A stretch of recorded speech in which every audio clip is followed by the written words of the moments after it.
It has now been started. Nice.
This song's kind of a bop,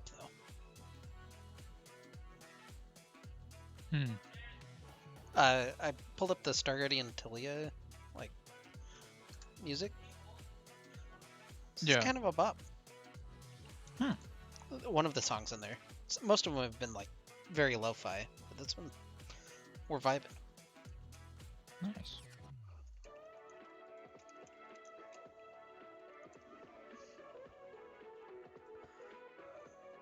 Oh boy, just in time to read the Shield report.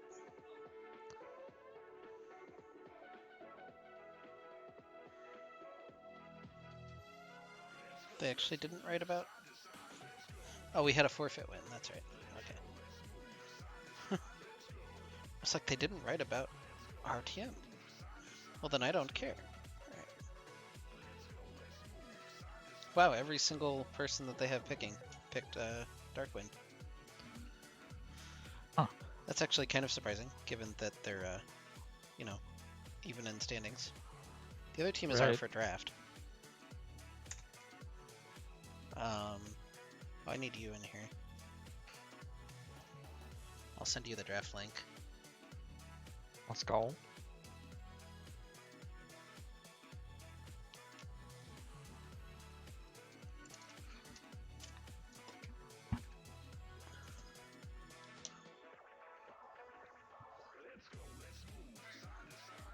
Is Nyla enabled?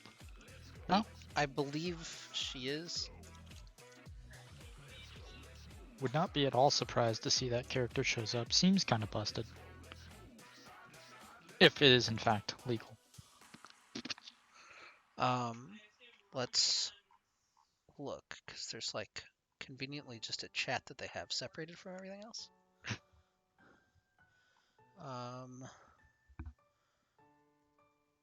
Last day of disabled July 27th, so yesterday. So it is enabled. Nice. And is enabled for you guys tomorrow as well. Oh boy. Haha, funny waterbender.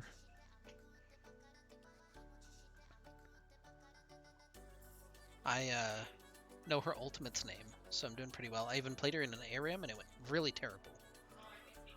Nice. I have not it's selected. I think it's possible I haven't purchased the character yet. Let me find out. I have purchased the character. Impressive, really. Yeah. Unfortunately, in that game, we were against the like ARAM Exodia comp, essentially. Oh, nice. That sounds like fun. Cassiopeia, Morgana, Riven, Zaya, Swain. Like a team you can't approach as maybe like a pseudo melee ADC. Right, yeah. No, for sure. That sounds like an experience. And we had a Yi that might as well have been AFK, so Huge. it was good vibes. But I played the champion. She does like a water whip thing that's pretty neat. Mm-hmm. And she gets a bunch of dashes, which is always fun. Yeah, it's fun like that. The name of this band is Shiba Inu, and the song is called Bear Bear and Friends. Kinda love that, not gonna lie. It's not important, but... I disagree. I think that's very important. Oh, they're like ready to go. They started draft. I haven't resized the logos. Hold on. We have standards. Not very many, but we have some. Welcome, ladies and gentlemen. This is week number 8, 7. I think 7, it's 8. 8. I think it's technically 8, but this is only game 7 for these teams because Platinum. Not I'm true. I'm Maris, co-casters at Oath. This is they've only played 5 games actually. It's 3-2 Darkwind versus 3-2 Predictive Gaming Chronos. Winner's gonna get the 3 seed, which is theoretically important. Both teams are locked in for the play-in tournament thing. It's gonna be. I'm just reading off of this. It's a Swiss bracket for the 3rd through 6th seeded teams in each bracket, or 3rd through 5th. There's 4 groups of 7 teams. Bottom 1 team will be eliminated. Okay, 3rd through 6th. In each group, we're playing a Swiss bracket for 3 weeks, and at some point, they're going to eliminate half of the teams in the Swiss. So, very important. Apparently, the draft might have crashed. So we'll see what happens here in just a second. There's a couple of bans happening, but we'll see. Just reading the chat. Maybe we do have several characters that have been eliminated. Nope, he did ban. Looks like okay. Good. Yeah, looks like Cairo successfully resurrected his chat. All right, so we can talk about it then. We're 3 banning Heimerdoodles because that's what we do in Platinum now. RotM's going to ban Shen, Seraphine, and Zeri, and it's going to be the Sivir first pick. Sivir has like a 0% win rate on the Return of the Middle Stick stream, but is a very strong champion overall. First pick seems reasonable. Yeah, no, I like this. Seraphine unavailable. Your next B1 goes to like Sivir, maybe Lilia, but it's taken away. Yeah, there's not a whole lot of those big priority champions left, but we are new patch as of yesterday, so there might be some new priorities swinging on in, especially because Sivir got tapped a little bit. Not like super hard, but did get tapped a bit. So it's going to be Jinx for RotM for Loker.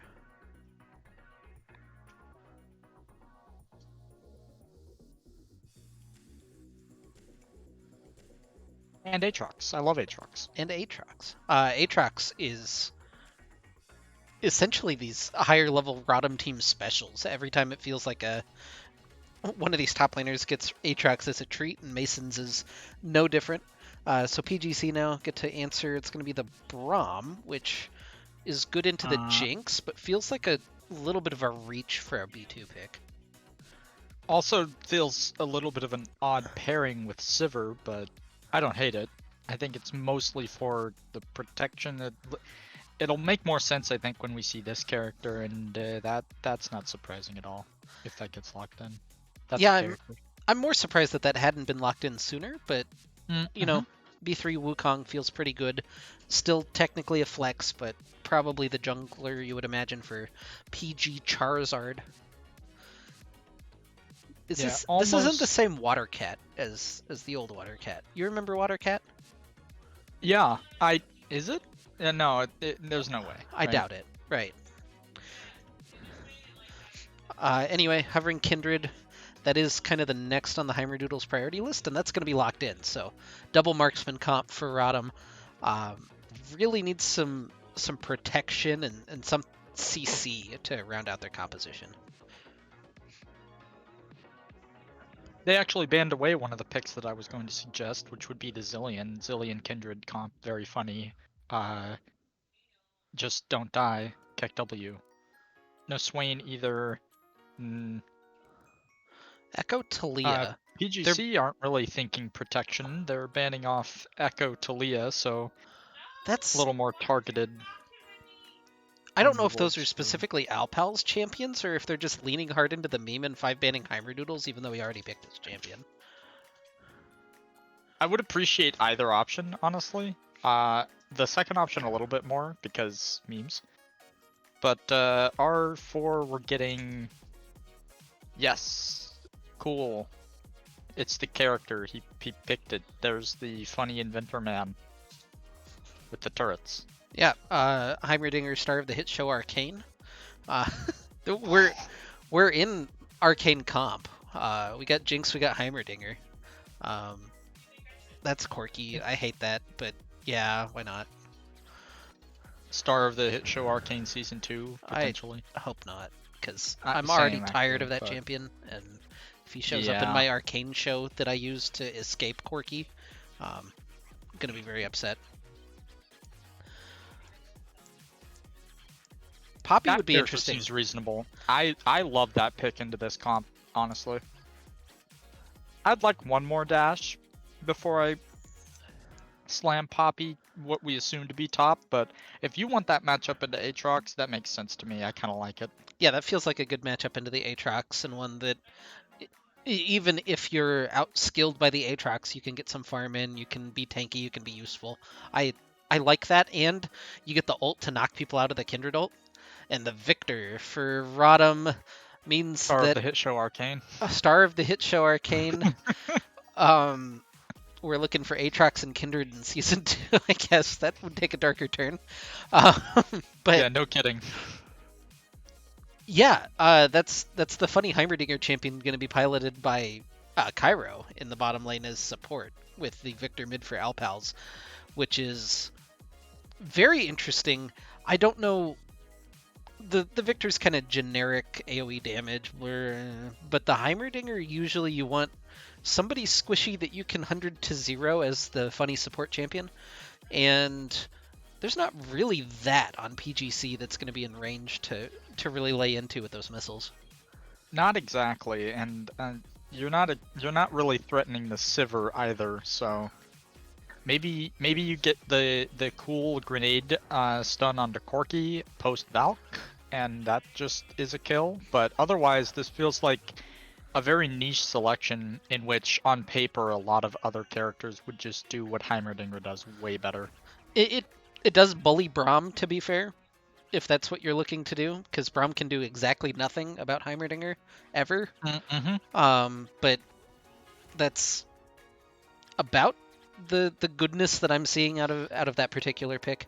Again, this fits very well into the niche of Darkwind compositions where I look at them skeptically during champ select and I'm like, it doesn't make a whole lot of sense, and then they just stomp with it. So we'll see if they can continue that, because the last time we saw them on stream, they did not do that. In fact, they had a little bit of a rougher set with some of these same compositions, and I was hoping to see a little bit of adaptation.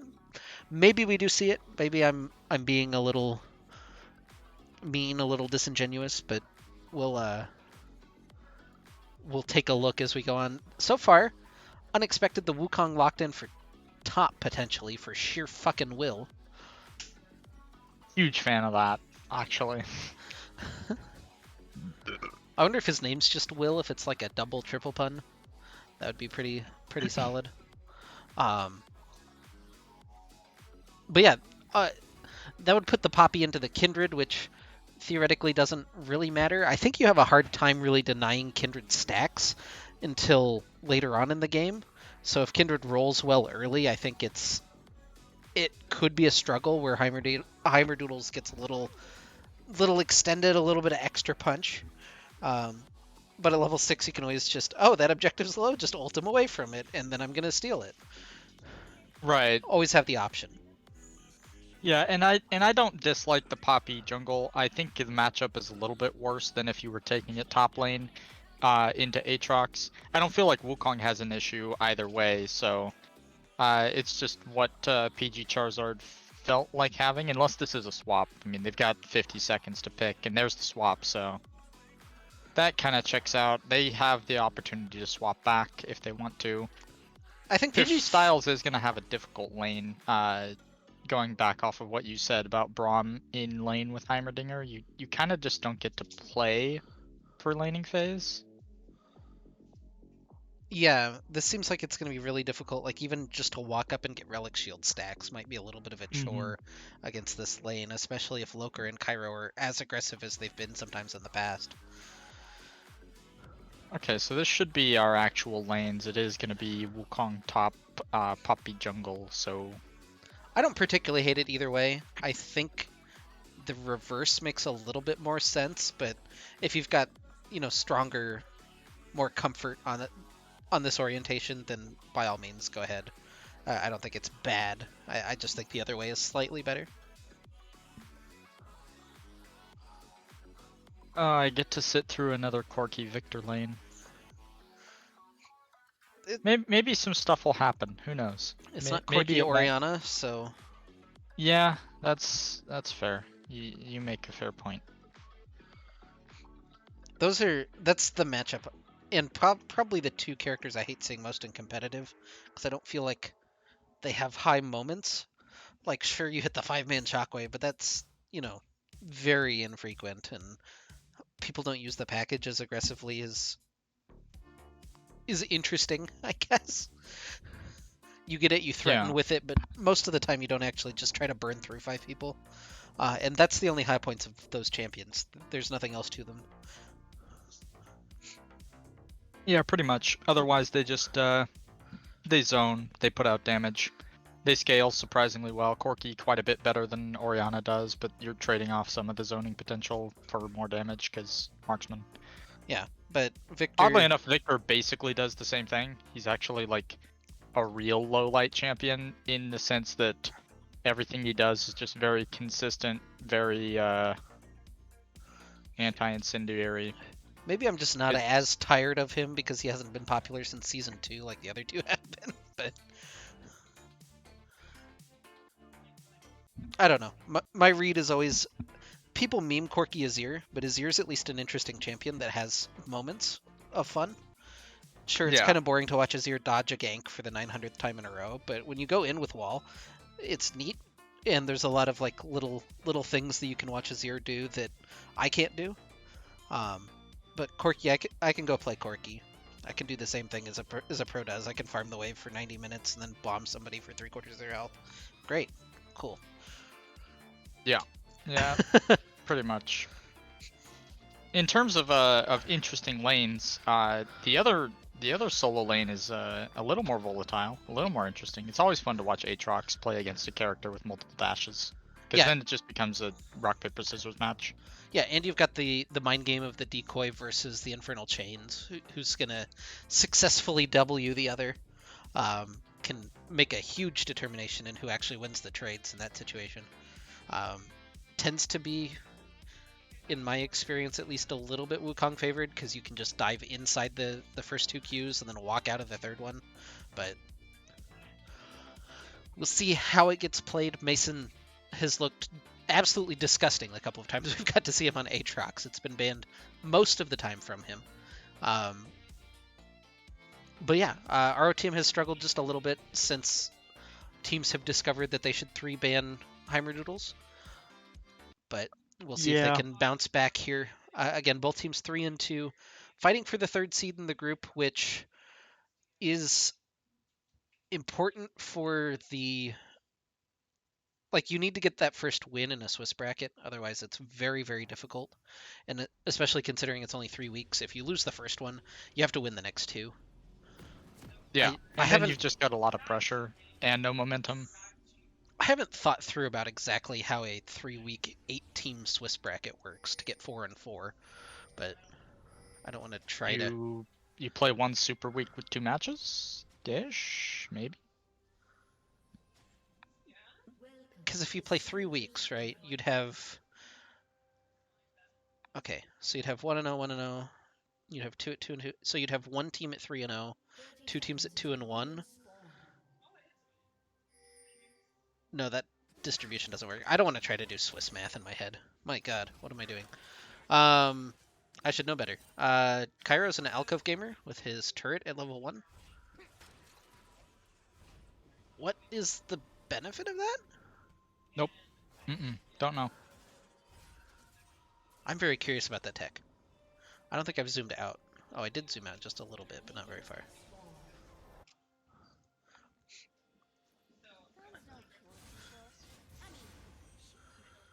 Did you appreciate the better Star Guardian drop today? I hesitate to say on the middle stick stream without the fiddlesticks in it, but oh, Oh, oops.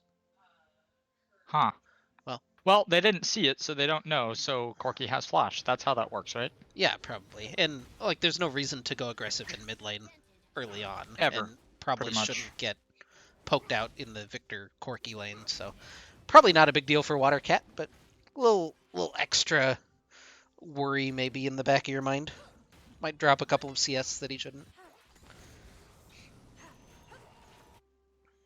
But yeah, no. Akali, Rel, Talia, all very good champions. Mm-hmm. I even Yeah. like Quinn as a champion, but not in my video game, if that makes sense. Like, Yeah, I don't want to I fight think that's Quinn, fair. but I think that she's a neat champion, and the skin's really cool. Meanwhile, I was pretty meh on the first couple of, like the first set, like Sona's super meh. Uh, I don't even remember. I'm losing my mind. Like the Kaisa one's kind of cool, but Kaisa already has like 900 cool skins, so. Yeah.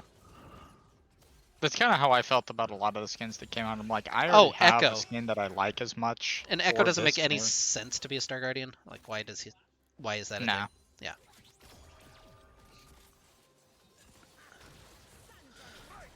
So as far as I can tell so far, in the first 2 minutes 45 seconds, Kyra's whole purpose in bot lane is to be as annoying as possible. That is kind of a Heimerdinger from the hit show Arcane, in a nutshell. A lot of damage coming down onto Skyland Seer. One more auto, not quite gonna get there. That's a good block from Styles. A couple of summoners, well, not a couple actually. It's just Skyland Seer's Ghost and Flash both down. I thought Yep, that popped Loker the flashed as ghost well. at level 1, which was really early, but other than that, just getting the Heimerdingers in my lane, getting poked out experience. Yeah, Cairo just doing the thing. You know, really vibing. Ooh. Good timing on the level 3. One more auto. That isn't a spell shieldable thing. Loker just flashes in and trades. Why not? Double kill for Loker, and the trade kill goes to Styles. Huge advantage for RTM in the bottom lane. Yeah, I mean, Loker's dead there anyway. I don't know. I think Skyland Seer forgot that he blew Ghost Flash already, or didn't realize that you can't spell shield auto attacks. I'm not sure.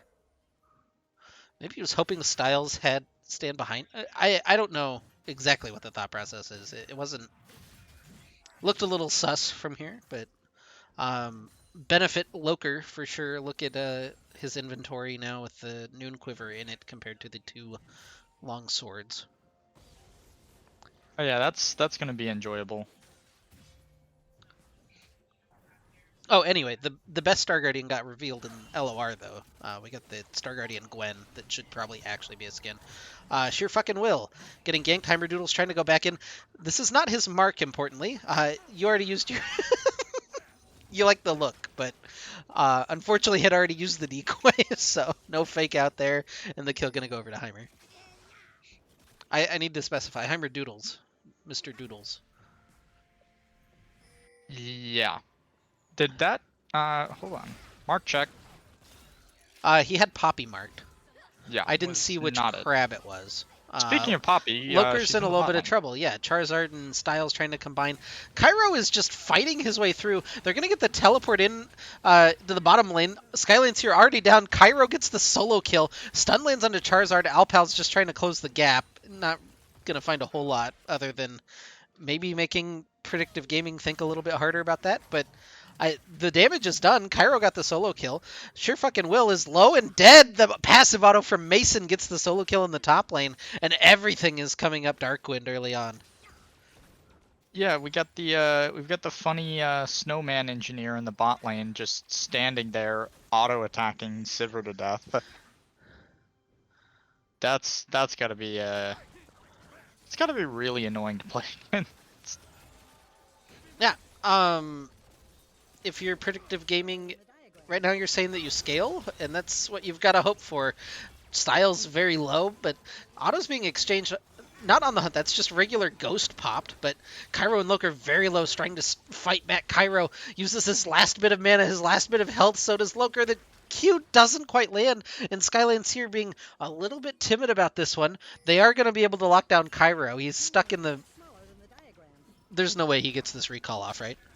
Okay. No, surely not. Yeah, no, he's dead. Okay, All it right. happened. They took the one kill. That's fair. Sheer yeah, fucking Will is having an experience in top lane trying to just stay alive. He gets caught by the chains and he takes about half his HP in total every time he gets caught by the chain. he also first bought an Executioner's Calling. I Um, like the item early. I don't like the item first. Especially when you're struggling the way that you are. It's not the healing that's killing you. It's the damage. Like Yeah, you're not even fighting. You don't get him low enough for him to heal back. get some Tabi, get a Bramble. Like I think that those would be higher value than the anti-healing right now, but yeah, there's the third Q landing. Gonna have Poppy come in, Water Cat in a little bit of trouble in mid lane, Cairo.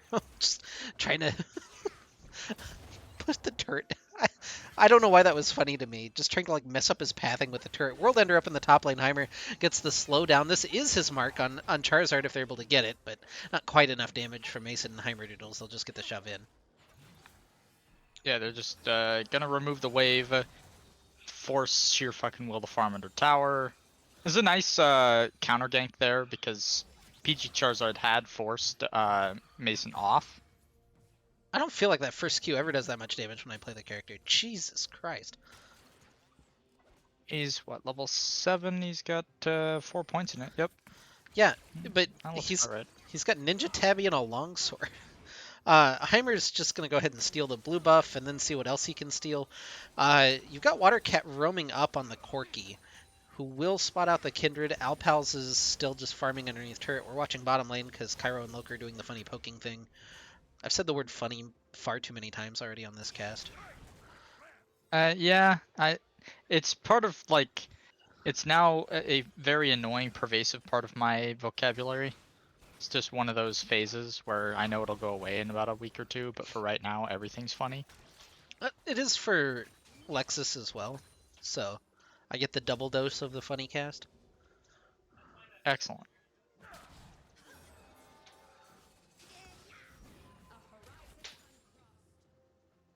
Oh, I didn't realize Sivir got a different voice pack in that skin. I don't know about that. Um, I don't know what skin that is, so. it's like Solar Eclipse or whatever.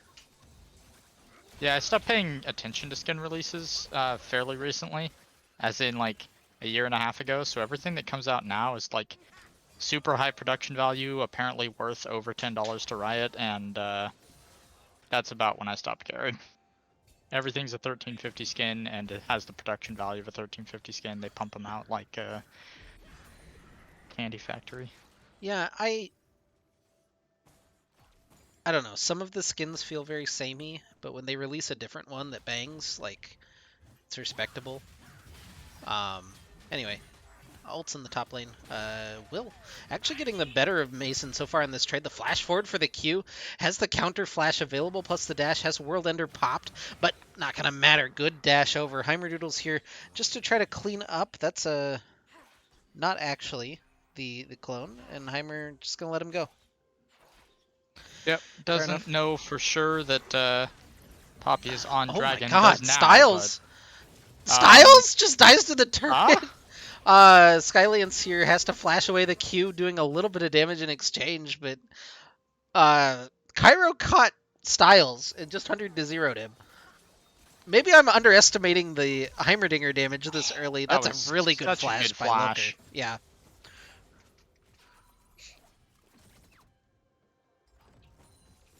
Yeah, I don't know. I mean, he's 2-1-2. He's got the ignite.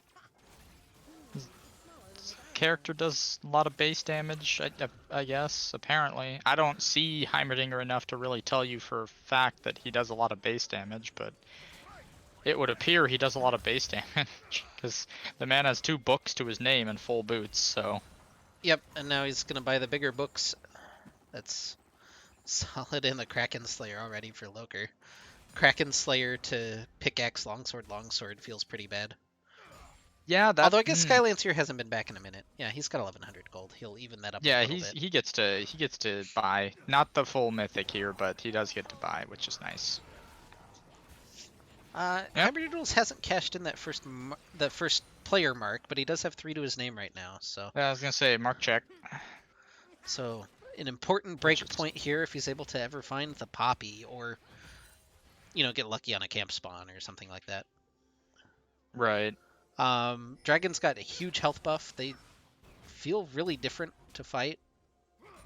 Allegedly, I haven't played the game as is well known. Um, but we got some raid boss dragons coming in here.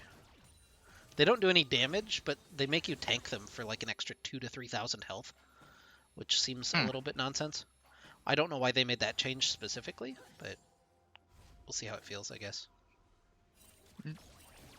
Yeah, I don't know. Maybe to discourage solos because you have to stay there for longer. Well, they also improved the single dragons give more stuff, and it's like 150% more stuff.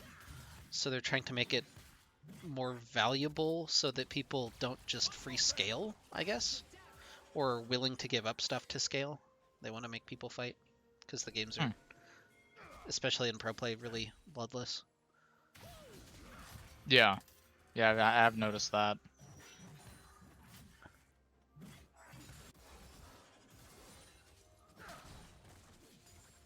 That looks like a lot of fun to play against. Yeah, honestly, none of these lanes look particularly fun for predictive gaming. Maybe mid lane the exception. Charizard sends away the Aatrox. Heimer? Okay, he knew he had the damage, I guess. Was very confident in that and does pick up his fourth mark. And now Watercat in a little bit of trouble as he came over to help. Has the flash still and just the damage able to be flashed away from. So Watercat stays alive, continues stacking on his mana immune. Kind of the lone bright spot right now for PGC, which is maybe not what you want to see here early on. Oh, blocked by Styles. That was nicely done. Oh, Alpals yeah, there is it flashing. is. Okay. Mm-hmm. I'm gonna say he's got ult. That's a dead Corki on my screen, right? And then it was. And yeah. Also, there's no stand behind me, and we're just oh yeah. Yeah. Just play safe. Play safe top. So the we scale copium is got to be in full effect at this point, right? Oh, that's dead. They're gonna get Loker. Yep. Presumably. Good spell shield by Skylance here. Make sure he didn't get hit by the triple beams. And they'll pin him into the wall. Styles is going to die to the last turret shot, so Cairo gets one back, but double kill in the bottom lane. Well, I guess spread across Styles and Skylance here, but you take those Yeah. if you're PGC. No, you definitely do. Signs of Life for PGC. They get some gold onto Skylancer and PG Charizard. PG Charizard I recognize. For sure this, like, I've cast this team somewhere. I have. Yeah, I feel like we've seen this team somewhere in like maybe a slightly different configuration or maybe with different. Maybe they weren't predictive gaming. They were something else. I don't know for sure. I don't recognize their logo or their team at all, but I recognize the player names. Yeah. With that said, we're actually looking at a bit of a CS disparity in mid, which is kind of holding up this this gold differential, but not by a whole lot. It's still 5k at least, 5.5k. Yeah. Thanks, Lane, for the gift subs, by the way. Hopefully all these boys enjoy those. Oh man, Lane, I'm gonna catch up to you eventually, man. Stop postponing. Cairo getting caught maybe a little bit. Winter's Bite coming down onto him. Hyperdoodle's just trying to kite back. In comes the... Popule was a little bit wanting there. Skylancer here very low, and the tick damage from Alpals is enough to finish him off. Styles and Watercat left by themselves. Mason getting aggressive onto Watercat. Couple more autos, couple more rockets. Not quite able to finish off the Corki. Jinx Rocket a little bit wide as well, and the turret shot's going to be enough to dissuade RotM from continuing. Hyperdoodles has just been on the dragon that whole time, which should tell you how much health it has. Like, this thing does not die very fast. Also, No. Shelly on her first spawn has 75% more health. I don't understand that one either. And she gives 200 local gold. Styles is going to die. Loker's here. I'm just flexing that I read the patch notes yesterday. Let's go. Let's go! Yeah, I didn't know any of that at all. I also don't really understand it now that you've told me. I'm like, okay. I guess keep things interesting. Pop off, Riot. Yas. Queen Slay.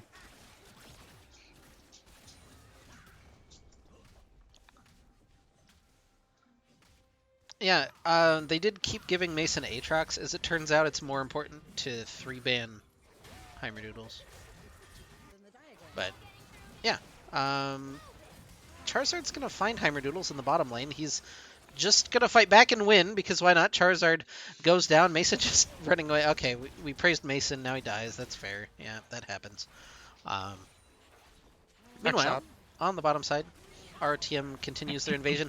In comes the CH8 Electron Grenade for the kill. Loker finishes that one off, and Styles will fall shortly after. Heimerdoodles has to use the Lamb's Respite, but he'll be fine after a brief rest. No, he walked in for Oh, the no. boomerang and he died. The funny stun grenade hit him.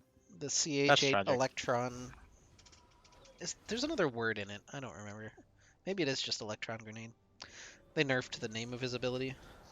CH2 Electron Storm Grenade. Oh, okay. Massive.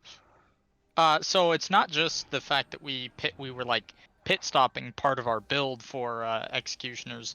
No, we just have Chempunk Chainsword for sheer fucking will. So that was huge fan. Build prior to yesterday when they increased the price of Chempunk Chainsword by 200. A lot of times you'd rush it in the jungle, as I found out on my last cast, and then they nerfed it immediately after. So, yeah, I would say probably don't do that anymore. It costs 200 more gold, and they didn't give it any more stats. It's probably still gold efficient in most situations, but I don't think it's a good rush anymore. Yeah, maybe Big not. summary. Although maybe you do when you're playing into Aatrox. Who knows, really?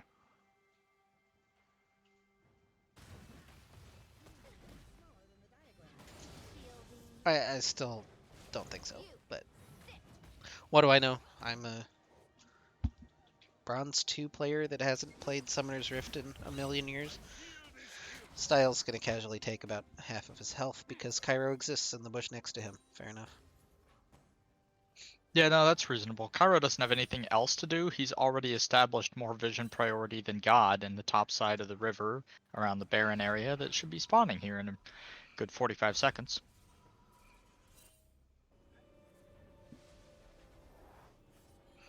Well, it's a casual 10 bills of gold lead at 1930. So there's not a whole lot to really talk about. It's a gold ocean in between the two teams. That is a 5k gold lead for Heimerdoodles, by the way. I hit the X Yeah, button. that's pretty disgusting, actually.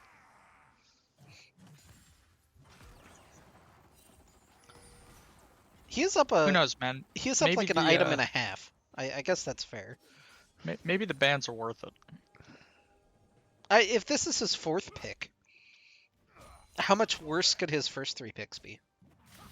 Right. Like, I think you get more value out of trying to get a better matchup somewhere else, but maybe that's just me. I don't know.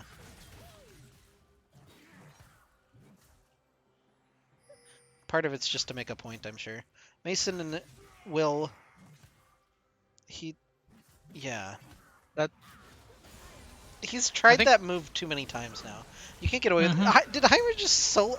I didn't see what happened to this Baron. We were so focused on that fight. Heimer was in a little bit of trouble here with Charizard in the back of the pit. Poppy does more damage and gets more tanky the lower she is, but as it turns out, not quite tanky enough, and Mason teleports in to take down Styles, Watercat, and Skylancer scattered to the wind, and ROTM has a Baron and everything else that they could possibly want.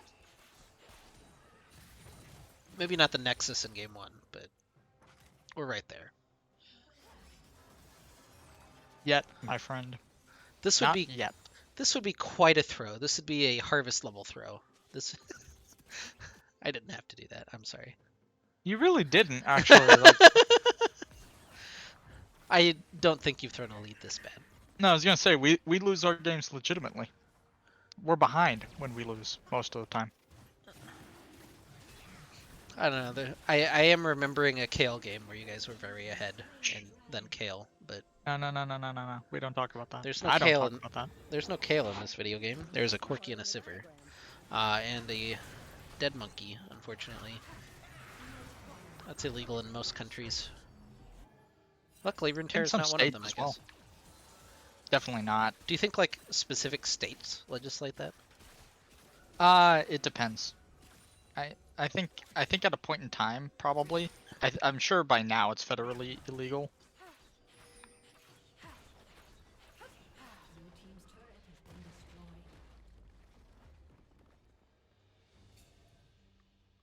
Okay, I just want to. Yep. Yeah, Heimerdoodles is not backed on 2,900 gold. I was like, there's no Yeah, way you're 8-0 and 4 with almost 200 farm and this is your inventory right now. Like, finish your third item, yeah. please. Also, that was just 2 autos on Charizard. That wasn't even the Kraken auto. Right. Um, he's doing a little bit of damage. Loker and Cairo just walk in. Package just to try to pick off Cairo. It's successful, so no debating that one. Heimer trying to 1v2, has to kite back away with that dance of arrows. Skylancer getting onto him. He's got the Lamb's Respite, just getting everyone low. Can he get the executes? Not quite.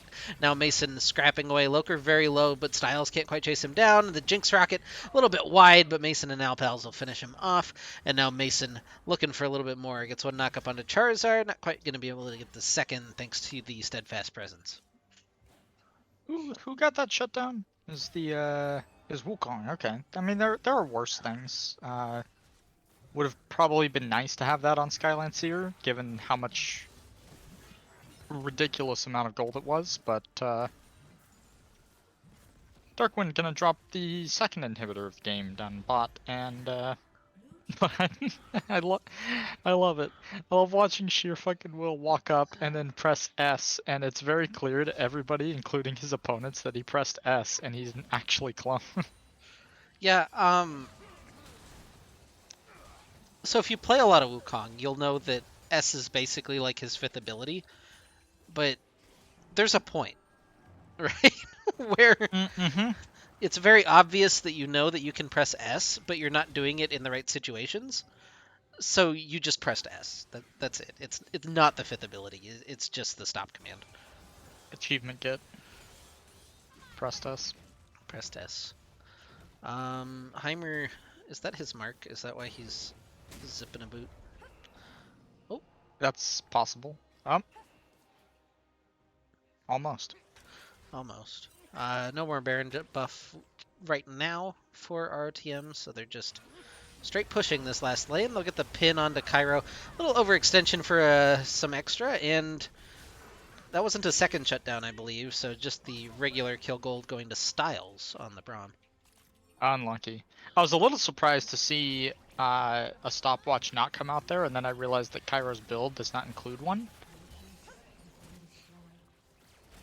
You don't need a stopwatch, you just need to output the damage.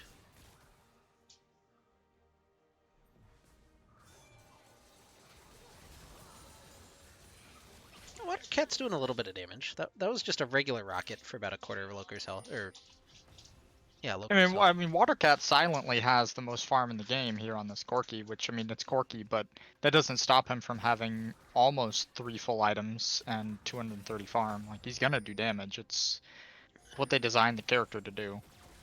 You just need to keep him alive long enough to do that damage, and I don't see that being a reality. Yeah, also probably needs some R's, which he doesn't have right now. Mason healing up with the Gore Drinker is able to stay alive. Loker going into melee range now has to try to get away from Wukong, but not quite enough. Shutdown does go to Sivir, and he's got the second Cyclone. Sheer fucking will just trying to do anything he can, but Heimerdoodles eventually finishes him off. And now Cairo on the flank just throws the missiles at him just to send a message, and that message is, I'm out of missiles now. That feels a little bit unfortunate. You got the pick onto Mason, but you didn't have your Kimpunk Chainsword in the fight, so he just kind of stands there and absorbs all of your damage. Regardless, base defense, this should not be the end of the game here, but it very well could be. Mason's gonna drop underneath the tower, going for a little bit too much, and I think that's gonna be the end of it. Well, not. Yeah. Sorry, not if Charizard has anything to say about it. Yeah, Charizard looking for Alpals. Gravity Well's going to come out. I don't think Alpals has anything really left in the tank, but neither does Charizard. And Cairo and Heimerdoodles are gonna go pick Sivir. You just got 2 shutdowns. We're gonna shut you down. Except that it's not. It's just gonna be regular kill gold. But they won't get that either. There's a dragon on the map. They should probably go get that. It's another mark for Heimer as well. How many does he have? He's at An 10. amount. 10? 10. Yeah. Just a couple. Hanging out. You'd think he'd want the mark, like on some level, just to increase the number. That's 11. Yeah. It's every 3 after the first one, so it's 4, 7, 10 are your breakpoints. Mm-hmm. So he hit his Yeah. second breakpoint. Now he needs 13 for the next one. We're getting really close to 16s across the board for Darkwind. This game, you know, it's pretty summarily close to over. We're at 12k gold lead. Next Baron's on the map. There's no reason why they can't just start it right now. They're probably gonna. It feels like the game didn't need to last this long, but a little bit of overconfidence, I think, in ending. It should be cleaned up here, though. Heimer needs to heal just a little bit, but they'll go ahead and slay the Baron and walk it on down mid lane. They have that inhibitor. They'll have the bottom inhibitor spawning before too long to go ahead and destroy on their way to the Nexus turrets. And it's really hard to see a fight where Predictive Gaming can hold on, but maybe we'll see it here in just a second. With the Baron minions streaming in, sheer fucking will. Has a little flank set up. This could be a big Wukong ult. I don't know if that's enough. Charizard is going to die before the fight even starts, which is not what you want to see. Styles taken pretty low. Will just trying to get in, but it's already a double kill for Heimerdoodles. They're going to get the knock up onto him. Triple kill for Heimerdoodles as he finishes off the Wukong. Styles falls as well. It's a quadra kill, and we're looking for one more. Water Cat goes golden, and Heimerdoodles is going to be able to finish him off with a trade. It's the pentakill for Heimerdoodles. Why not? Massive. Absolutely beautiful. And it's gonna be the end of the game. That's the end of the Really, game. Somebody really clean watching, one here from Darkwind. would you mind clipping that penta and sending it to me? I apparently now owe 2 jerseys. Why not? If you're in the RotM Discord, draw me a picture and you'll get a jersey. Maybe. We'll pick those later this week. I think you have until Sunday is what I decided. So, yeah, that's a Heimerdoodles pentakill. It's a 30-13 score. Couple of touchdowns separating the teams. What, do you have anything you really want to highlight? Not particularly. I mean, you 3-banned the guy and he's 14-2 on his 4th pick. You've got to figure out something else, maybe. Maybe just accept that he's gonna do well and get advantages somewhere else. Yeah, well, RotM up 1-0 on match point. We'll be back with game 2.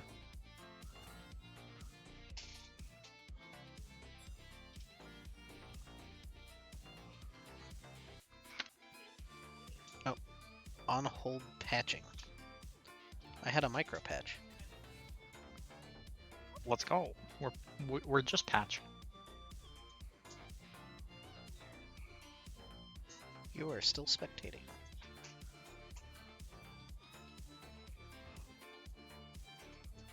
Now you're not. I'm working on it. I am also patching. What?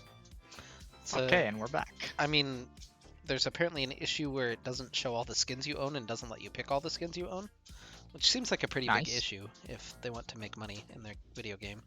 Right. Yeah. That's kind of important.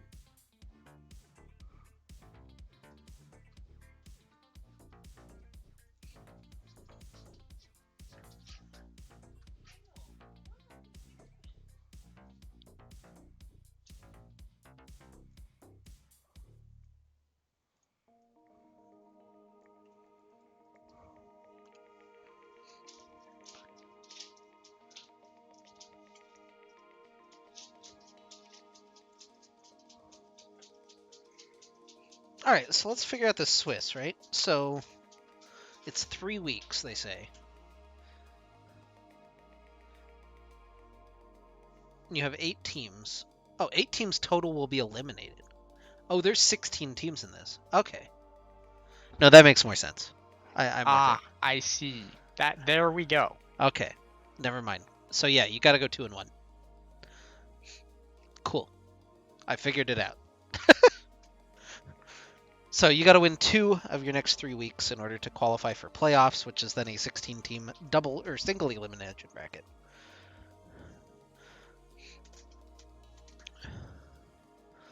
I'm mostly curious. It specifies the playoff matches are best of 5, but it doesn't specify the qualifier or anything. It says group stage or best of 3 qualifiers. Doesn't say.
All right.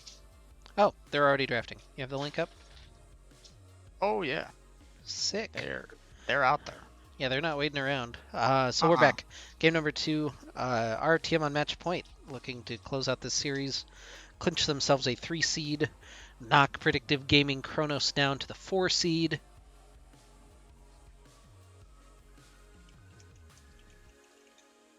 We are not changing a damn thing. This should be Shen. If we're following the script here that I can see on my other tab because I never closed the draft from the last game. We Yeah. are on different sides. Yep. But RotM Darkwind not following suit with the rest of the org in B1 Seraphine lifestyle. And it's an Aatrox ban, so that leaves up Nidalee for Heimerdingers. Yeah. That's... Which I don't know if Nidalee's actually a B1able character.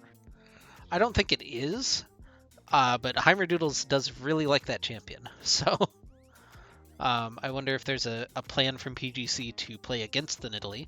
It's going to be the Sivir first pick, which I have gone on record as saying isn't very successful on the RotM stream. Was not successful last game, but is B1'd again this one. I'm actually curious. I'm going to pull it up. We're going to hit their stat thing and see what win rate Sivir has in this competition. Lucian. I kind of like that.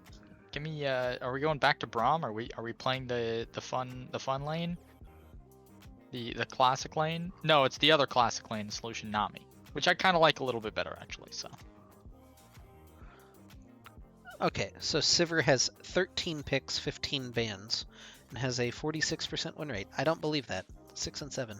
All right. Well, I don't believe that. It wins every game that it's not featured on the Return of the Middle Stick sheet. Well, it did unfortunately win Game 3 last week against us, but that's the only win I've seen. There's the pike. So the counter to a fish is a man with a hook. Fair enough. Reasonable. I love it. This should be Nidalee here. If we're following all of the predictive models, my AI is spitting out Nidalee. That's where we're sitting at. Yeah, Spear's also notoriously good into fish. Yeah, there it is. Yeah. Mm-hmm. So this so far feels like Darkwind's kind of getting everything they want. The pike is a little bit out of left field, but it's definitely just a Cairo special. So it's very much a Cairo likes playing pike. Victor gonna be locked in for PGC. Oh, we've got the guy from the hit show Arcane. so that's a takeaway. But it's not really a takeaway because you're just presumably trading the Corki Victor lane, or you're banning Corki here. I don't know if Corki really even fits into the Darkwind comp. They might not even look for it. Yeah, I've never understood people were saying like Ari was a paycheck champion, or is that the phrasing? Yeah, no, Or job job security. security. Yeah. Job security character. I feel like Victor is much more job security character Victor than is Ari. the job security mid laner. Yeah. I will go on record saying that. I- Victor and Corki job security to the max and have been for about 3 years now. Well, Corki longer than that, but yeah. Yeah. Ori, pretty Correct. close, but like requires some semblance of wherewithal to hit R at the right time. Darius, yeah, you said Darius. Yeah. You can put Syndra on that list if you want to, but not nearly as much recently. I feel like there's Did a not lot of take nuance the- to playing Syndra. Pantheon is just locked in. I love it. He does have my third favorite skin in the game right now. Granted, you have to have Mythic Essence to get it, but Ashen Knight Pantheon, very cool. So I'm gonna let you finish, but Ashen Knight Pike is the best Ashen Knight skin and the best skin in the game. So It's close. It's close to the best skin in the game. what's the best skin in the game then? Oh, Master Arcanist Ziggs, and it's not a Master Arcanist Ziggs. It's because I gifted it to you. That's it. Yes, that is correct. Talia's locked in for Alpals. I like that. I Yeah. wonder if we'll get to see the Star Guardian skin. That'd be pretty cool. So we're assuming this is Pantheon top, right? Pantheon doesn't really jungle anymore, right? They buffed him this patch so that his spear does 120 or 110 damage to monsters Huh. rather than 80%. Well, I guess we'll see. So This is he did specifically get jungle buffed. I don't know if it's enough to make him a jungler, but on day 2 of the patch, why not?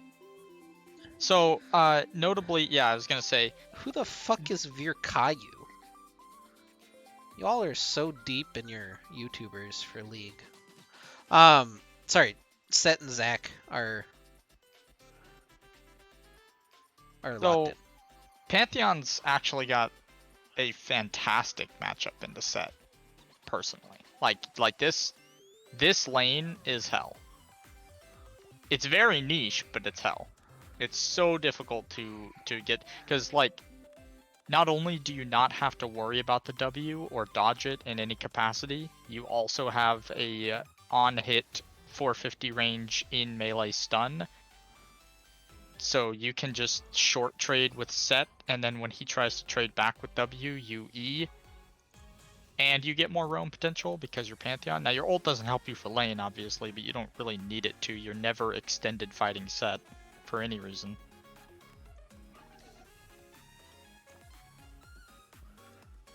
Well, we get to watch another draft. That doesn't mean I want to link to the YouTube screens. You have to understand that. I'm not a moderator. What was I talking but about? I Okay, would ban so this message. number 1 is Master Arcanist Ziggs. Yeah, for sure. What's number 2 then? You said 3, so that implies that there's a 1 and a 2. Yeah, Forsaken Jace. What? All right, those are some choices for sure. All right.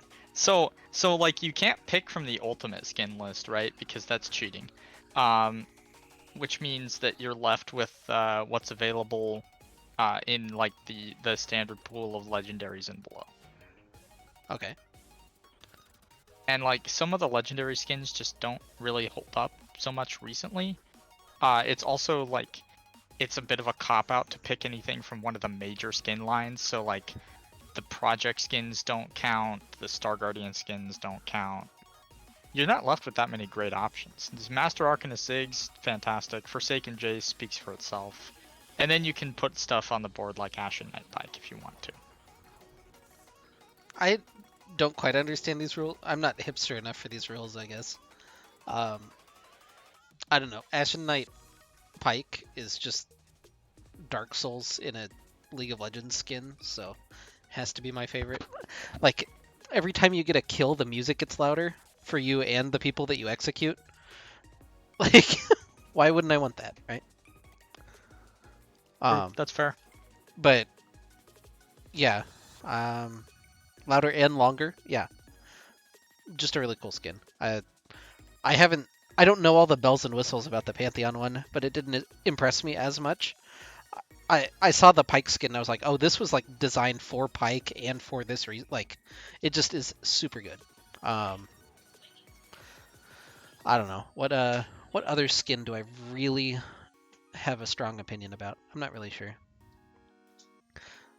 Tunnels says, honestly, don't understand how Burloff doesn't make this list according to Oath's rules.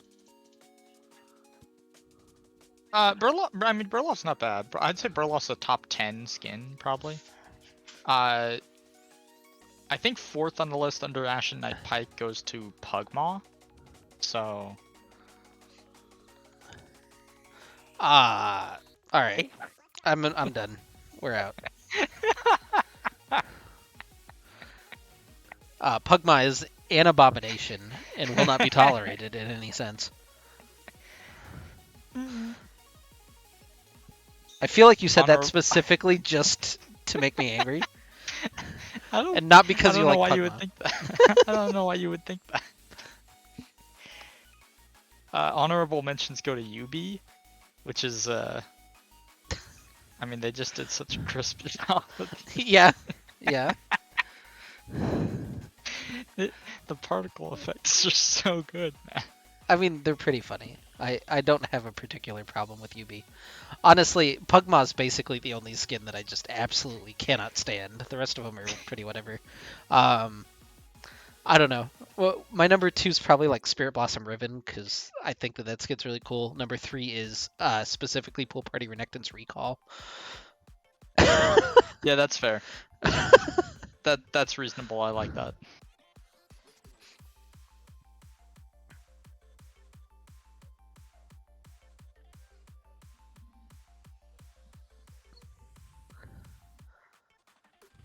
On my list has got to be Elderwood Ornn, but only because as a former top lane main and Ornn player, I waited so long for a good Ornn skin to come out that I have no choice but to love it. I actually think Thunderlord Ornn is really good, but I think it's good.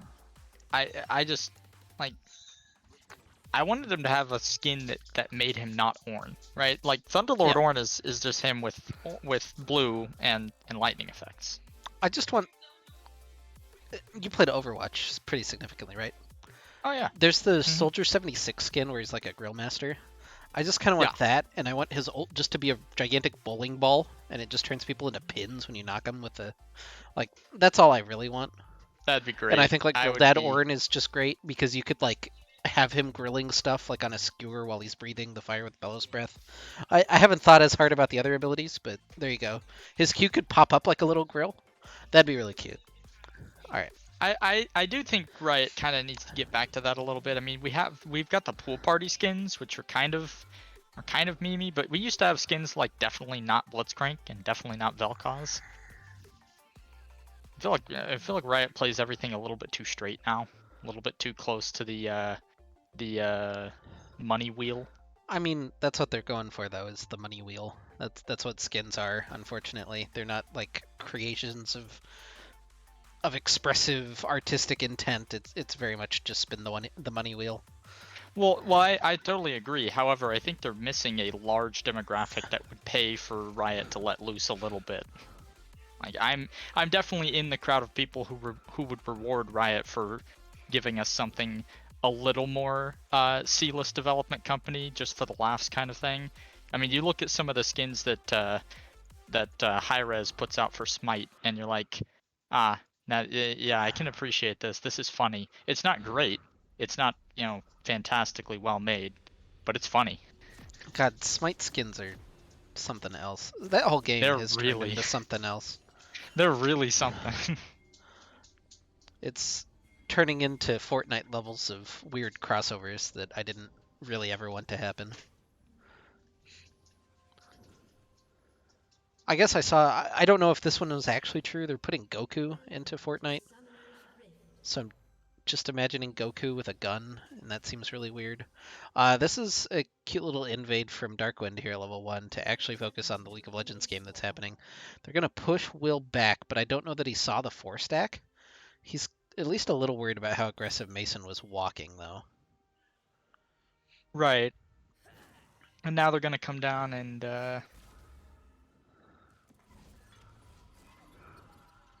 so that is that's the Psyops pike, right? Is what I'm looking at, I'm pretty sure. I wasn't sure if it was PsyOps or Project, to be honest, and I didn't see the recall. I think it's Psyops. But I I didn't see it in the regardless. loading screen. Well, so he matches Loker, kind of. They're at least like colored and like both very metallic. I also like that Watercat and Charizard very matched as well. They both have like the Battle Cast ish skins. Mm-hmm. The Skinergy's on Right. point. Like that's all that really matters. Definitely is. Like I don't. You don't have to have it across the board. That's a nice touch if you can get all 5 people to buy in for the Skinergy. But um, you have to at least have your bottom lane be on point. Yeah, I mean we've definitely got Loker and Alpals. Pink teal extravaganza up. Yeah. Meanwhile, no real synergy between Styles and Skylands here. We'll see if that benefits them at all. Probably not.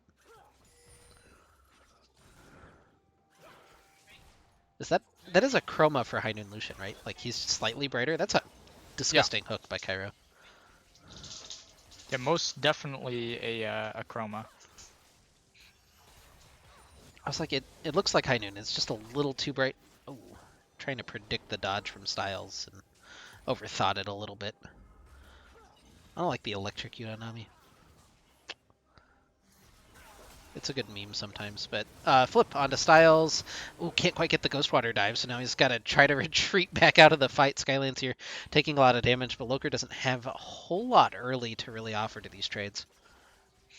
Yeah, I mean I like what they're going for, but I feel like there are a lot better characters to pair with Pike Oh, than what couldn't you've quite ended pull him up back with. into the stun. Loker's just going to flash forward one more auto. First blood for Loker, and now Skylands here going to fall as well. Just barely the double kill. Meanwhile, in the top lane, Will gets taken to the cleaners a little bit there. Alpals with just a drive-by rock throwing. Charizard going to try to get something back here in the bottom lane, but only going to get flipped back He's in. dead. He might get Bloblet. Yeah, stuck underneath the turret. I don't think Loker and Cairo can really finish him off in this Oh situation, yeah, they but can. they're going to try. Q coming back. Loker got it. All right. Oh yeah, they 3 can. kills for Loker in the bottom lane. Oh, disgusting. So a couple of like niche things that may or may not have gotten missed on camera, depending on exactly when direct camera cut to the top lane. Skylancer flashed forward and then double passive auto to minion as Loker flashed forward for the kill onto Styles, Oh, no. which was really unfortunate. And then is play safe top. Will play. Wait, what do you back off? Play at your tower. Farm. Yeah, the Pantheon character notoriously good at that. Um, Oh, fantastic. Yeah. What he's built for, really. And, you know, when you get ganks like that, this lane's not nearly as bad. yeah, and Heimer's already back looking for a little bit more. There's that interaction. And you just walk up and you stab him again. Oh, well, he hit the wave.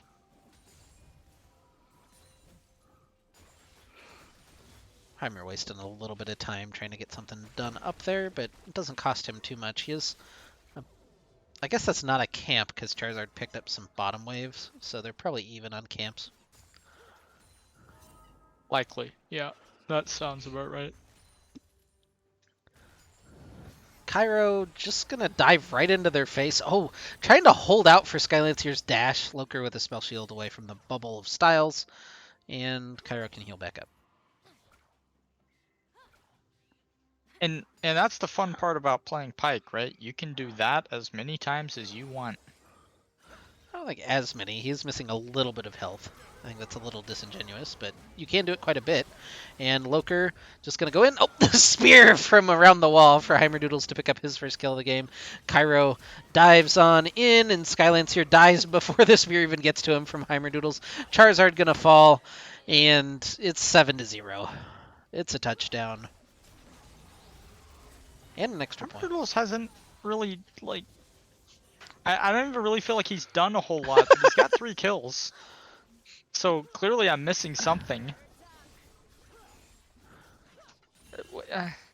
Well-placed spears, I suppose.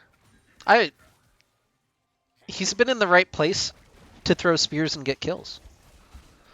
He has, and that is doing something in and of itself. That's half the battle as a jungler, sometimes. More than sometimes, even, I would say. Granted, that you won't get a much easier kill than the one on Nami that he had. Oh, I'm just kind of in the area. Let me throw a spear over the wall and pick up a kill. Thank you. Very neat. But yeah, once again, it feels like it's on Watercat. He's farming. He's doing it. He is, in fact. And doing a fairly decent job of it. Actually. The rest of his teammates picked kind of early game champions other than the Zac, and they're not doing well in the early games, so you really have to step up if you're looking for a win, if you're Watercat, I guess. What's one Watercat against a whole middle stick?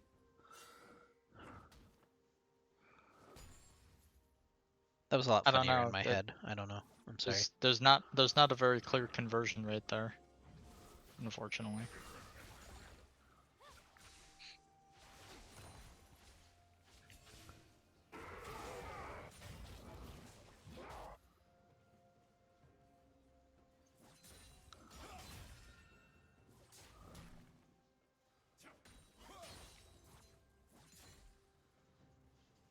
Well, Heimerdoodles looking for the gank in the top lane.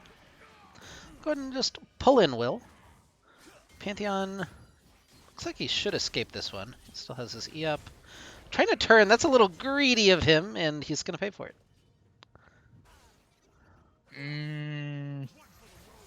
Yeah, I feel like he was out for, kind of for free there. I feel wanting to get the kill. And he wasn't out anymore.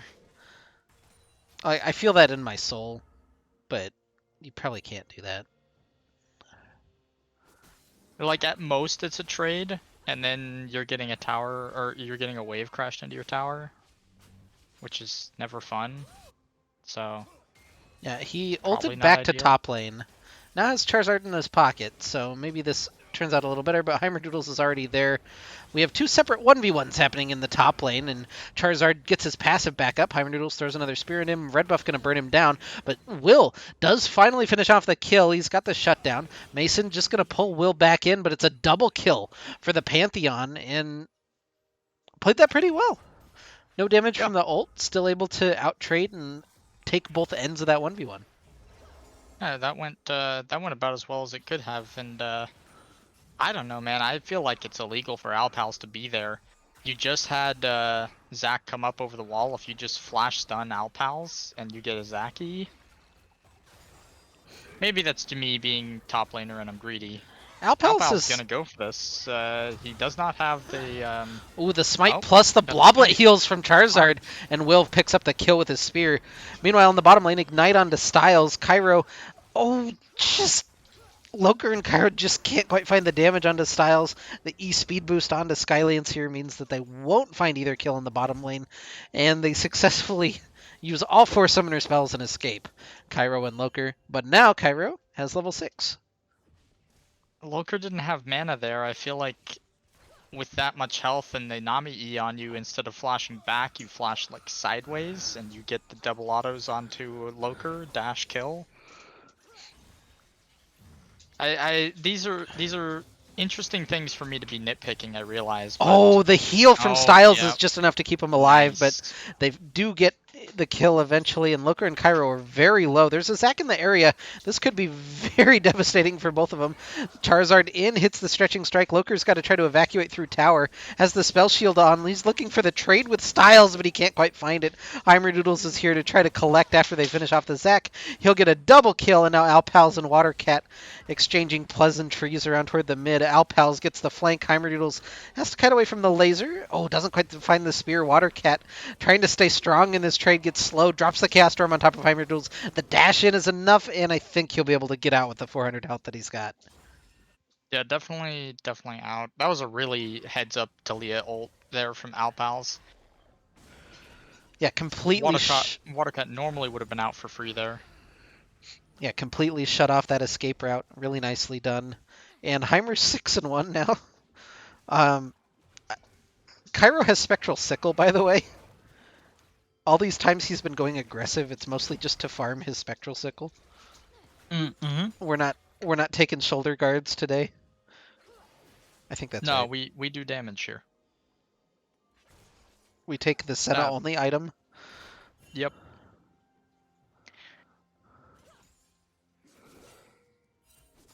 Oh, that was a good ward over the wall.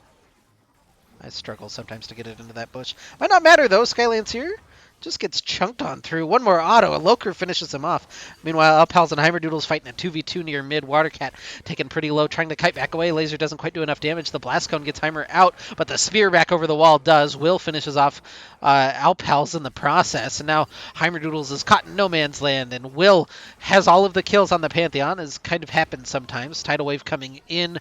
Will just kiting through, looking for the stun. Anything onto Cairo. Will finish him off finally. Styles picks up that kill. Charizard hopping forward, but a spell shield from Loker will get him out. Oh, trying to still scrap with him. Now has to flash away. Will not...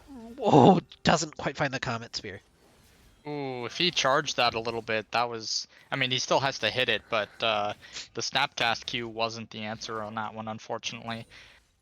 But that being said, Will impacting the map quite a bit. I mean, he's losing quite a bit off of his tower for it, but this is what you want to be doing on the Pantheon. You're... As much as you can do the top lane thing fairly well against Set, that's not what you pick the character for. Yep, and now that'll secure them an Air Dragon. Next one will be Mountain. Not the biggest prize, but still one worth grabbing if you can. That will mean that Heimerdoodles can grab the Rift Herald up on the top side. They've already broken down the top lane tower, and I can't quite get a read. Oh, they could probably break either mid or bottom with Shelly if they're able to drop it in time. They can 100% drop bot lane tower. Mid might be a little bit more valuable. It still has that one extra plate on it, but you get the right timing. It's a good angle for it. Yeah, gotta make a play soon, but in the top lane, Cairo looking for the gank. They get the stun onto Will, the flip back. Will not really deterred by a whole lot there. The ignite from Cairo just kind of mildly annoying him. Yeah. Well, we continue. It's still a 6,000 gold advantage for Return to the Middle Sticks. Will has turned around this top lane to the tune of being 300 gold ahead, but everyone else falling pretty far behind on the map. Loker has to use the Gale Force to try to get out. That's a really well-timed spell shield, and he escapes the culling. And Cairo can continue doing this on the top side, where he flips back in Charizard. Less bounce used during all of that. He still has his passive available, so it can be very annoying to try to finish off. Watercat ghosting his way in, hits the laser. The W from Mason doesn't do a whole lot of damage. Heimer threads that spear in, looking for Watercat. Mason just dives back in, trying to buy a little bit of distance for his Nidalee. Now dive on bottom, or I guess defensive bottom lane by Alpals, as he's going to chase off Styles and Skylance here. And there's action all over the map, but not a whole lot of kills happening. Just the one on Mason up in the top lane. Yeah, really nice dash there out from Skylancer using the last bit of his usable mana. It feels so bad to be playing a relatively good mechanical game on ADC and be 2 levels down, 0 and 4 with no assists. Like, you're not really making too many obvious mistakes or unforced errors. Yeah, and for ROTM, all of their gold lead is on Loker and Heimerdoodles, so we need to watch the Nidalee and the Sivir and how they're able to continue impacting the game, because the other three are not super far ahead or even behind their opponents, so have to get the solo lanes back into it, have to get Cairo maybe a little bit more gold as well, but now that he's got his Umbral Glaive, he'll feel a little bit better. Heimer maybe feeling the pressure here, walks away from the bubble, but now right into Skylands here. And they'll catch Cairo on the other side. That's a... I was going to say that's a big pick. There's still 2 minutes before the dragon spawns, so just the kills. Thank you. Yeah, when I saw him blast cone to Zac further away, I thought maybe he catches up, but I don't know if he wanted to catch up. He didn't have any backup there. Heimer! He was feeling it. For sure. I don't know how he gets back out there, if he even does get that kill. So, pretty clutch summoner heal there from PG Styles as well. Yeah. It's not easy to get that timing. Ooh, Loker has to spell shield the bubble. He's doing really patient with his spell shields. I've been pretty impressed with that, but... Yeah, very. Yeah, it's just split push time for Mason and Alpals, I guess. Now Cairo looking in the mid lane, but Alpals is already dead to the Chaos Storm, and Cairo is 4 levels down on this mid laner, so Watercat should just walk on out. And it feels like a lot of unforced errors from ROTM now in return. Mason does pull in Watercat. They'll get the execute. That feels a little bit better. And Zac's going to be notoriously kind of difficult to execute with his passive up, so it's a... I don't know, we kind of continue. Mason. Cairo's hanging out. I don't think they want this. Yeah, surely you don't want... I mean, he just wanted to get more damage off of his ult before it was no longer available. Yeah, Dragon up in 25. Heimer hits the spear on the blue buff, but they saw that it had been leashed, so should know that Charizard's in the area. And this is a little bit of scary time for Cairo and Heimer. But they'll be fine. Loker finishes off the tower on the bottom side, so continuing to keep that gold lead relatively even here at 6,000, but we haven't seen a lot of fights recently go the way of ROTM. And now we're converging for a full 5v5, it looks like, around the second dragon. That spear feels pretty good, though. Wall coming in from Alpals to segment the fight. Charizard going to go in, hits the Let's Bounce, but there's just no follow-up as he goes into the Bloblets. Watercat just trying to zip in, but they're going to sacrifice their jungler and get on out. Yeah, I don't know if that was a bit of miscommunication there, but Charizard's definitely not supposed to be re-engaging that with Watercat so far away.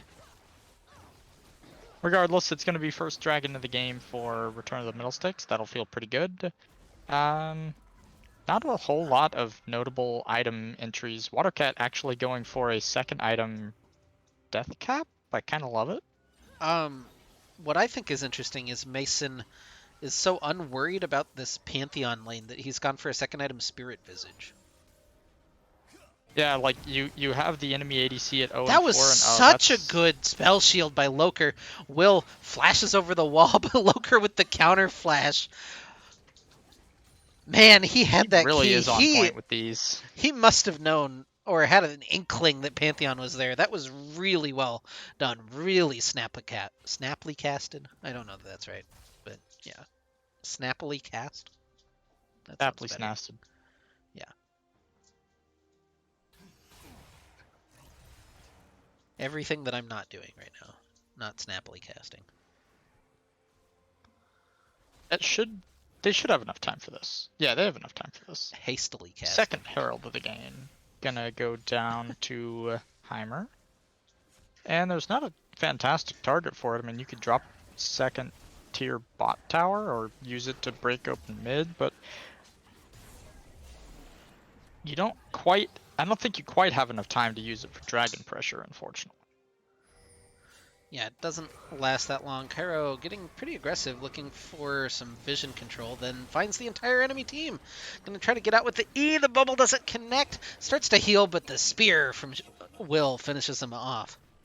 That's an attempted ward if I've ever seen one. That's a little unlucky. There's a lot of things happening right now on this screen. Charizard's going to go in looking for the engage. There's only 3 people from ROTM here. Loker's a little bit late to join. Mason goes flying into the backline and finishes off Styles. Not quite able to finish off Watercat. Now flashes over for the double kill. Charizard falls on the other side of the fight.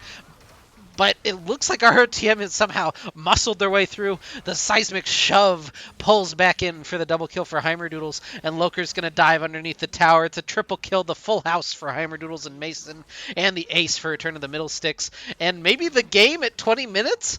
They're pushing their way in. I don't think they can do it. It's just going to be the inhibitor.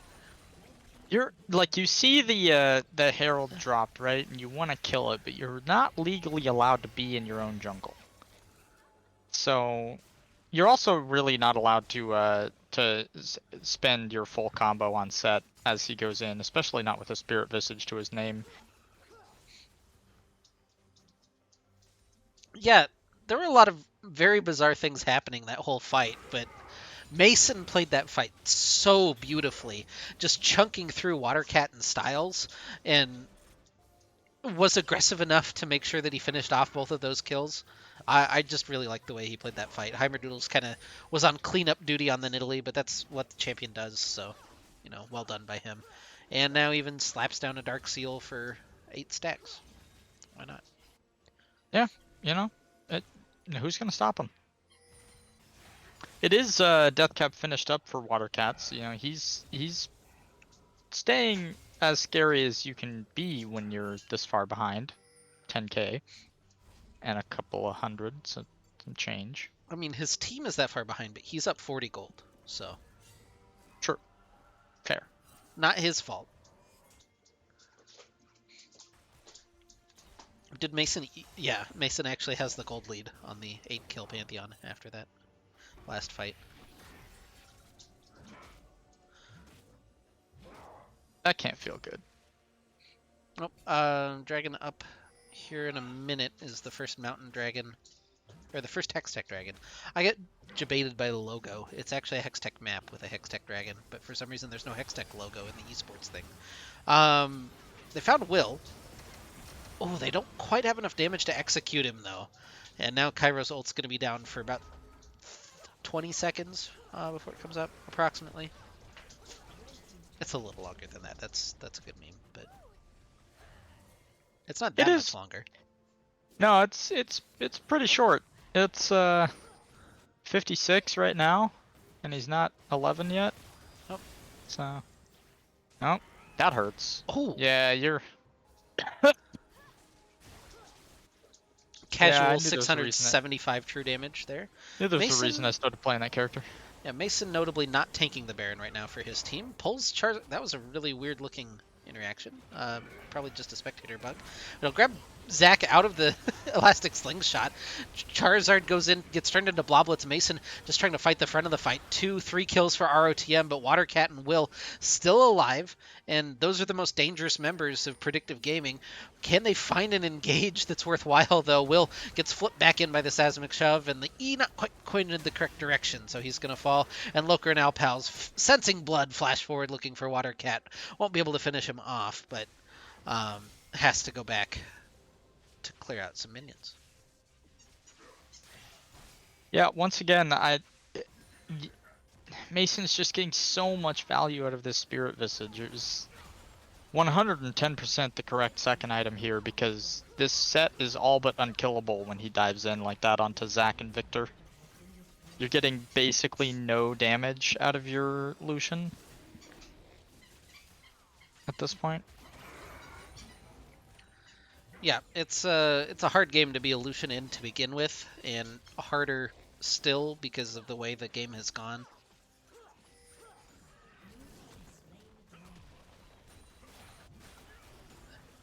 Our team just cleaning up the last couple of towers on the map. They have a 15,000 gold advantage casually at 24 minutes.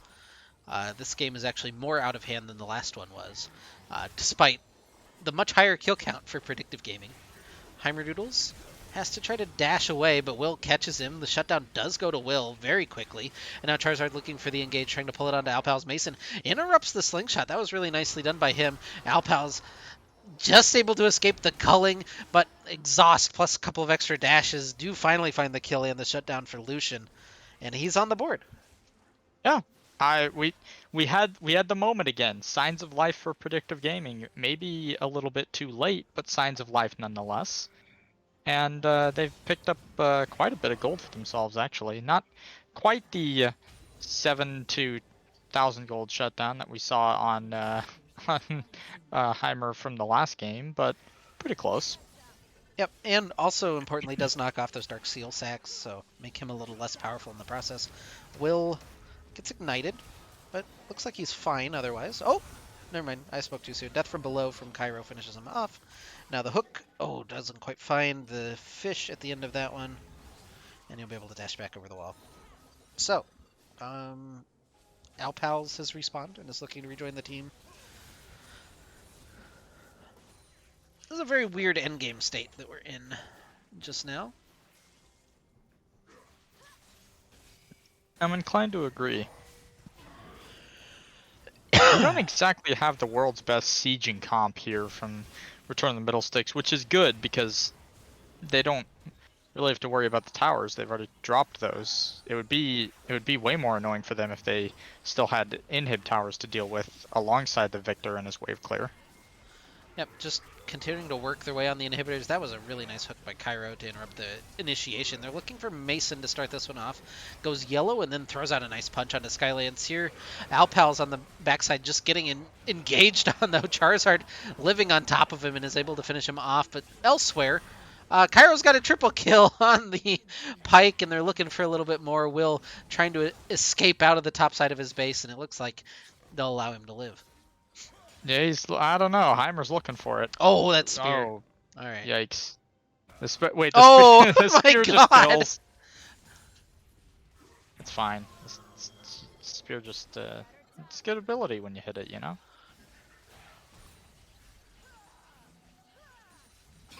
Yeah. Mason playing with fire a little bit here. One Nexus tower is going to go down. Hook lands on a water cat, and that means that he dies. I don't make the rules. We just play by him. Yeah. Nexus is eventually going to fall, I imagine, during all of this. We'll see how many more kills happen. Loker picks up a double kill with his bouncing grenade, and that'll be it. Yeah. 34-18. That's a little bit closer of a football score. Still kind of a football score, though. Yeah, no, I mean, pretty much a football score. The 18 is a little bit off the wall, but who knows? There's a 2-point conversion somewhere. Yeah. Well, it's a 2-0 for Darkwind. They clinch the number 3 seed. Means that they face a 6 seed from one of the other brackets in their first match next week in the qualifier. They need to win, again, 2 of their next 3 games in order to qualify for the playoffs. And after that, it's a single elimination bracket in a standard style. So keep an eye on that one. Tomorrow, boy, do I hope you have multiple streams up, because on our stream, we've got Dread versus Team Ambition Breeze for the top of the group. And then on the main stream for Aegis, you have Harvest versus Clown Gaming Griefers, which is going to be for probably a playoff spot, potentially. So that one's pretty big. And then on it's CCS 1, CCS Esports 1, you've got Crowstorm versus WLS, which stands for We Love Solbert, apparently. And they're We Love Solbert Chaz It Up. That's just a week 3 game from CCS, but yeah, it's the triple stream tomorrow for ROTM, not just the triple cast. So hopefully you got a couple monitors.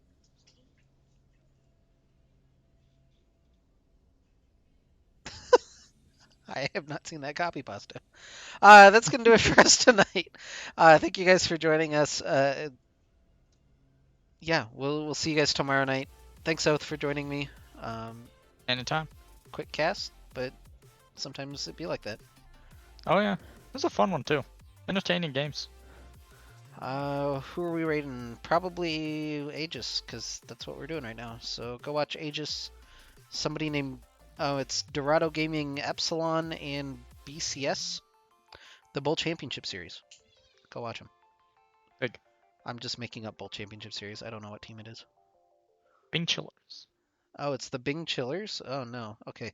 These are two teams that really don't like Heimerdoodles, so go flame both of them, I guess. I don't really know. Facts. Bye!